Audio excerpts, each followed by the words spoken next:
Hello, last time we studied the Gauss Jordan elimination method to solve the linear system of equations.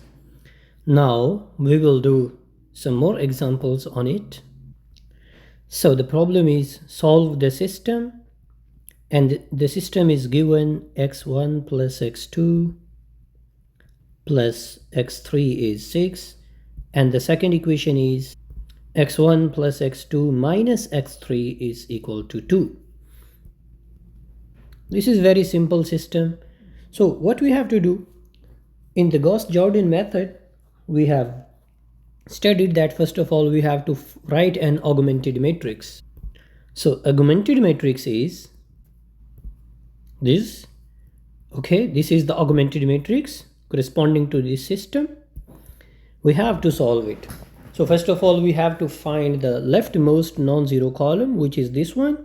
Then we have to check whether the top entry is non-zero. Yes, it is non-zero. Then we will check the top entry is 1. Yes, it is 1. So this is our pivot entry. I will mark it. This is my pivot entry. Now I have to make everything below 0. How can I make this 0? Very simple. If I take 1 minus 1 times the pivot entry this, so it is just R2 minus R1. This is my R2. Okay. So what will I write? I will make changes in R2 and R1 will be the same. So I have written R1 as it is. So I should write R2 minus R1. First of all, I will write R2, then minus R1. R2 is 1, 1, minus 1, 2. So 1, 1, minus 1, 2.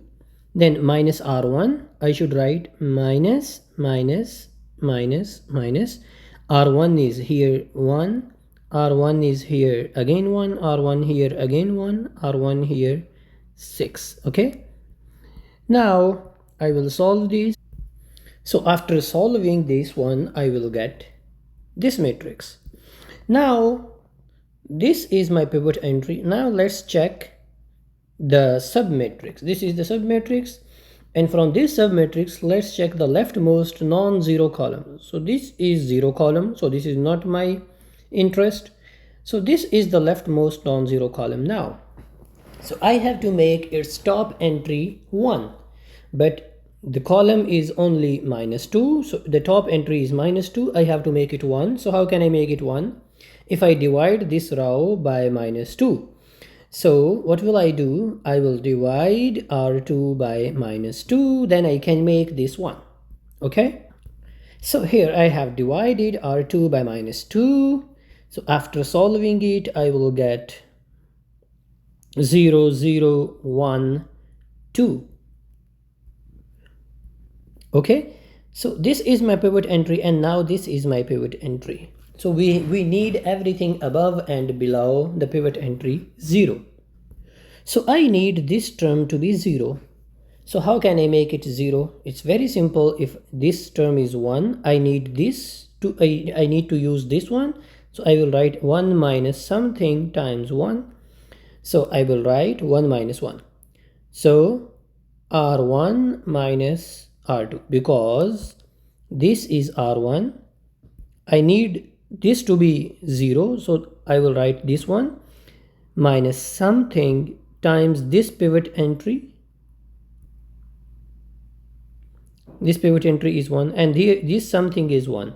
So that means this is coming from R1, and this is coming from R2. So that's why I have written R1 minus 1 times R2. Okay. So I will perform this operation in R1. Okay. So if I perform this operation in R1, I will get 1 minus 0, again 1 minus 0, again 1 minus 1, then 6 minus 2. And the last row is 0, 0, 1, 2. How? Because in R1, I need these changes. So first of all, I will write R1. So R1 is 1, 1, 1, 6. So you can check 1, 1, 1, 6. Then minus R2. So minus this R2, minus this R2, minus this R2, minus this R2. You can check. So now if I simplify this, I will get 0, 4, 0, 0, 1 and 2. This is the pivot entry, everything up and down is 0. This is the pivot entry, everything up and down is 0. So I am done. Now I will read the solution from R2. You can check that the first column refers to x, the second column refers to y, the third column refers to z. Okay, so that means from R2 I can write z is equal to 2 because this is z, and from R1 x plus y is equal to 4.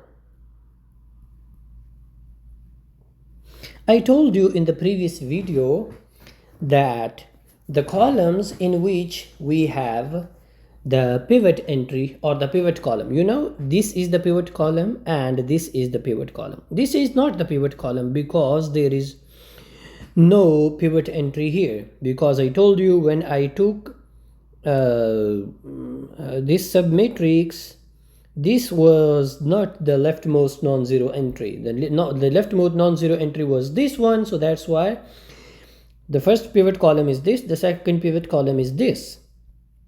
So since this is not the pivot column, let me mark it with another color. So this is not the pivot column, so that means our y variable is free. So I will write, since y is free variable, I will write y. So I will write y is equal to some free variable, let's say t, and t belongs to r because it is free. So when it is free, that means it is any real number. Any real number. This r means real number.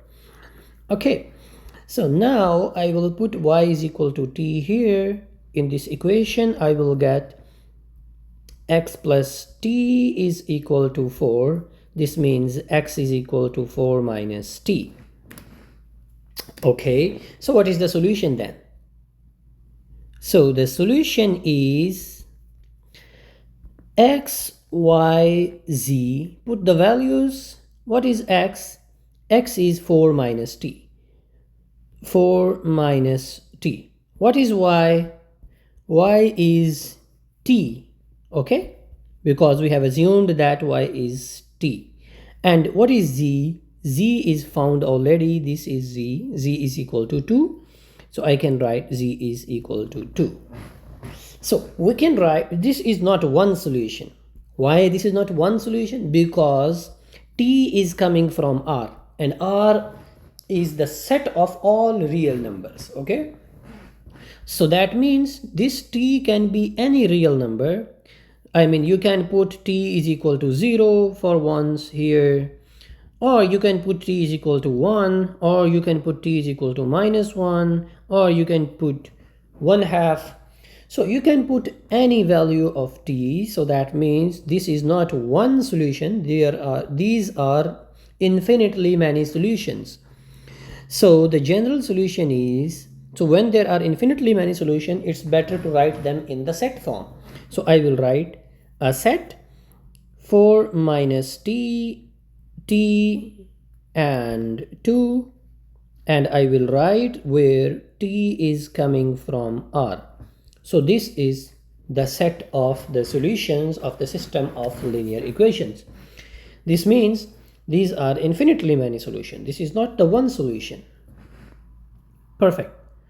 Now I'll give you some systems and you can solve those systems as an exercise.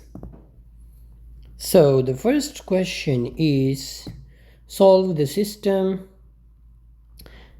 x plus 2y plus 3z is A. 4x plus 5y plus 6z is B. 7x plus 8y plus 9z is C. Solve this system such that the solution A exists, right?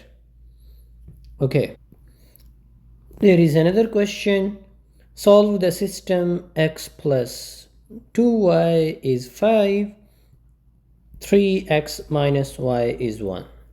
So these two questions are as given as an exercise. Okay, see you in the next video.